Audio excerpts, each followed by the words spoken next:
पुन्हा एकदा या नवीन मुस्लिम लीग म्हणजे MIMच्या नेत्यांनी दिशाभूल करण्याचा प्रयत्न केला आहे। पोलीस स्टेशन येथे निरंजन डावखरे आमचे स्थानीय प्रमुख भगत साहेब आम्ही तक्रार दिली आहे। पोलिसांनी मला माहिती दिली, पत्र दाखवलं की MIMच्या नेत्यांनी माफी मागितली आहे, पण ती माफी दिशाभूल करणारी आहे। एक तर खोटं सांगतात की आम्ही झाडं लावून हिरवगार करणार होतो।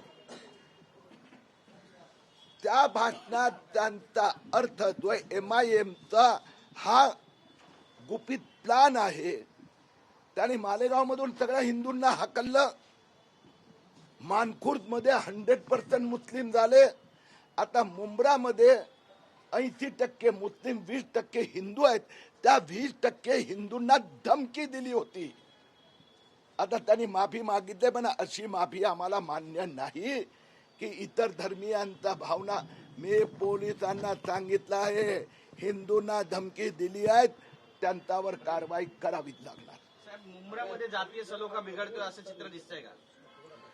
मुंब्रामध्ये जातीय सलोख्यासारखं राहिलंच नाही। त्यांनी हिंदूंना हाकलून काढलंय, धमक्या देऊन, मारून, त्यांनी जमीन बळकावून, एका बाजूला लव जिहाद, दुसऱ्या बाजूला लँड जिहाद, तिसऱ्या बाजूला वोट जिहाद, आणि उरलेला जिहाद आता 5 वर्षात पूर्ण करू।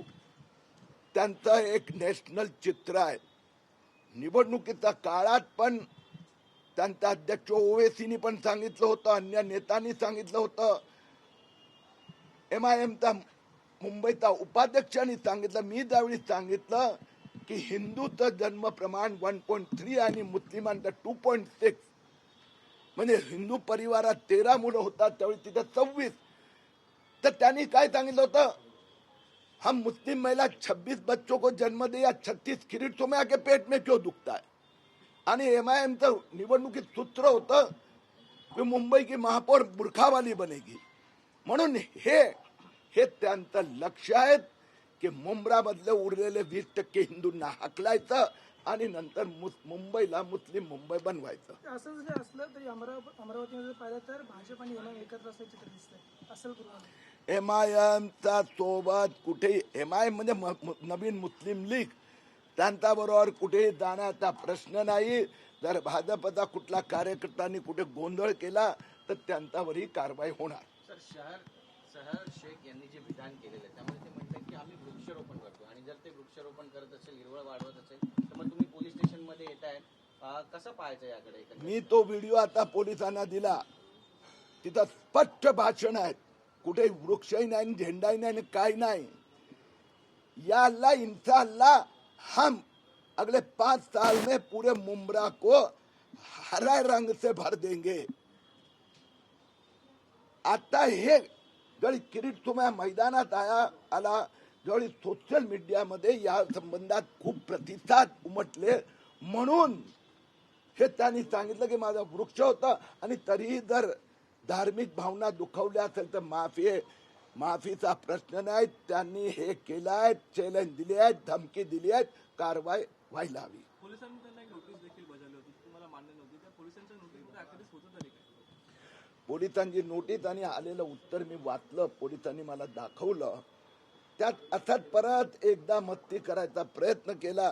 आम्ही झाडं लावण्यासाठी म्हटलो होतो, पण तरीही जर इतर धर्मीयांचा भावना दुखावल्या असेल तर मी माफी मागतो, असं नाही चालत। जितेंद्र आव्हाड इथले आमदार आहेत, त्यांच्याबाबतचे सुद्धा जे व्हिडिओ आहेत ते सध्या व्हायरल होत आहेत, कसं पाहता याकडे? जितेंद्र आव्हाड आणि MIMचं जर राजनैतिक भाषण असेल, भांडण असेल, ते राजनीतिक पद्धतीने पॉलिटिकल सिस्टम प्रमाणे त्यांनी आपसात निपटावं। पण त्यांनी मुंब्राला हिंदू मुक्त करण्याचा जो प्लान केला आहे तो देवेंद्र फडणवीस सरकार होऊ देणार नाही।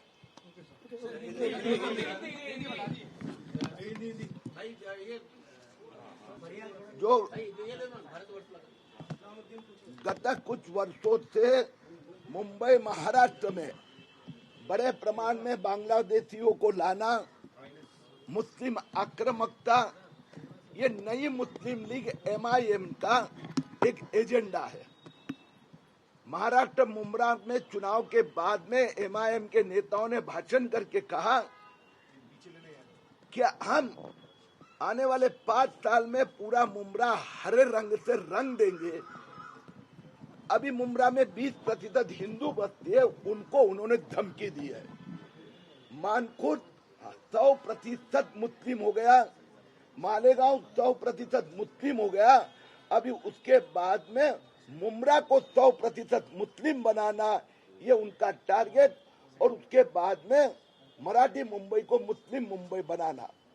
चुनाव के समय पर जब मैंने कहा था कि मुंबई आसपास हिंदू का प्रजनन दर फर्टिलिटी रेट 1.3 है, मुस्लिम का 2.6 है, यानी हिंदू 13 बच्चे पैदा होते हैं, उनके सामने 26 मुस्लिम बच्चे। तब एमआईएम के उपाध्यक्ष ने कहा था कि मुस्लिम महिला 26 बच्चे पैदा करे, 36 पैदा करे, फिर तुम्हें आके पेट में क्यों दुखता है। एमआईएम के अध्यक्ष ओवैसी ने कहा था मुंबई के महापौर बुरखा वाली बनेगी, ये इसी का प्लान था।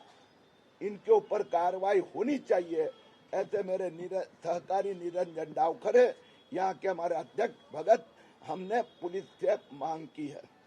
सर, जिस तरीके से आपको जो नोटिस दिखाई गई उसमें आपको मान्य नहीं था कि जिस तरीके से पुलिस ने जो बयान दर्ज किया है वो कहीं ना कहीं सही ढंग से नहीं किया गया था। कल मैंने पुलिस से बात की, उसके बाद में उन्होंने एक सो कोल्ड एक्सप्लेनेशन एमआईएम की ओर से दिया गया, जिसमें पहले पैराग्राफ में लिखा है हम तो हरे झाड़ लगा के हरे रंग से, और मैंने पुलिस को वीडियो दी वो भाषण की, उसमें स्पष्ट कहा है या अल्लाह इंशाअल्लाह हम मानकुट को पूरा हरा बना देंगे।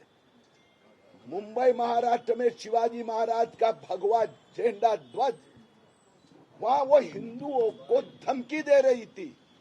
उन्होंने कहा दूसरे पैराग्राफ में अगर किसी की धार्मिक भावना को दुख पहुंचा होगा तो माफी मांगेगा, हमें ये मंजूर नहीं है। ये हिंदुओं को धमकी थी, कार्रवाई पुलिस ने करनी पड़ेगी। साहर शेख ने कहा है कि जो उन्होंने भाषण दिया वो एमआईएम पार्टी के तौर पर दिया, क्योंकि उनकी पार्टी का झंडा हरा है। अगर उनके पार्टी का झंडा भगवा होता तो वो भगवा बोलते, लेकिन आप कह रहे हिंदुओं को धमकी दिया, तो हरा और भगवा के बीच में ये धमकी का शब्द कहाँ से आ गया, कैसे धमकी दिया? आपने वो वीडियो देखा है? हाँ, मैंने देखा है। नहीं देखा है, मैं आपको बताता हूँ। उसमें कहीं पर झंडा की बात नहीं है, कहीं पर झाड़ की बात नहीं है। या अल्लाह इंशाअल्लाह हम मुंब्रा को हरा रंग से भर देंगे। इसका इंटेंशन हिंदुओं को धमकी देना, वो 20% हिंदुओं को यहाँ से भगाना, यही है। ओके, नितेश राणे सर भी तो बोलते हैं सर मुसलमान के खिलाफ, तो उसके लिए भी कार्रवाई होनी चाहिए कि नहीं होनी चाहिए? सॉरी, नितेश राणे सर भी मुसलमान के खिलाफ अब सब कुछ ना कुछ बोलते रहते हैं, तो उसके लिए कुछ कार्रवाई होनी चाहिए कि नहीं होनी चाहिए? मुझे जैसे सब सब सम्मान है, एक ही सम्मान है। मुझे कुछ स्पेसिफिक आप कहेंगे तो मैं प्रतिक्रिया दे पाऊंगा, जनरल में तो कैसे देंगे। कलर को लेकर, हरे रंग को लेकर किसी को बांट देना, ये कहा तक नहीं, उसका जवाब मैंने दे दिया है। वो आपके साथ हम आर्ग्यू मैंने उसके दे दिया है, उससे माफी भी मांगी, हम देखेंगे। नहीं, बोलने का मतलब सर ये है ना कि जैसे आपने कहा ना कि जो लेडीज एमआईएम की जीती है यहाँ पे, उन्होंने ऐसा अब शब्द यूज किया है, तो अपने नितेश राणे सर भी जो मुसलमान के खिलाफ बोलते ही रहते, तो उनके खिलाफ भी कुछ कार्रवाई होनी चाहिए कि नहीं होनी चाहिए? यानी मेरे बोलने का मतलब सर यही है ना कि सब एक ही जैसे हैं, सबका खून लाली है सर। किसी भी व्यक्ति ने किसी की धार्मिक भावना भड़काना या धमकी देना, किरीट सुमैया धमकी देता है, मैं बताता हूँ। हाँ सर, मुस्लिम बांग्लादेशी के खिलाफ धमकी देता है, और अभी भी दूंगा। Yes sir. कोई भी बांग्लादेशी मुस्लिम हिंदुस्तान में घुसखोर आएंगे, उनको हम उठाकर वापस बाहर भेज देंगे।